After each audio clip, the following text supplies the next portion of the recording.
Jessica, mambo vipi? Poa. Pole sana kwa mchezo huu na amepoteza tena kwa mara nyingine dhidi ya JKT. Tumepoteza lakini mzunguko bado unaendelea. Tunaweza tukakutana tena kwa mara nyingine. Tutashinda. Pengine ni kipi kimewafanya mpoteze michezo miwili mfululizo? Utulivu wa game. Hatujatulia, hatujaamua kufanya kila kitu kwa usahihi, yani tukaamua kucheza moja kwa moja non stop. Kwa leo ni kipi kimewakwamisha ukizingatia kwa jinsi tu ulivyotazama tangu seti ya kwanza mpaka mnakwenda kwenye seti ya 4? Hamna kilichotukwamisha, nadhani ni mchezo tu. Wamefuata maelekezo ya makocha wao na sisi tumepata, lakini ni game.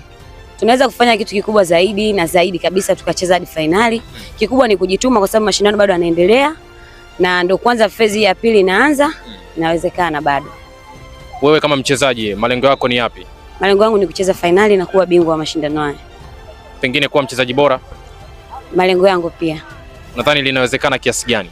Inawezekana kwa kiasi kikubwa. Kwa sababu naona naweza kupambania kupata mchezaji bora. Wale wanaodhani kwamba Jeshi Stars ni mteja kwa JKT wapo sahihi? Hapana, sio mteja kwa sababu mzunguko wa kwanza tulimfunga, mzunguko wa pili ndo katufunga. Kwa hiyo bado tunafungana, hamna mteja kwa mwenzie. Jessica, nikutakia kila la heri kwenye maandalizi ya michezo mingine ambayo imesalia. Asante.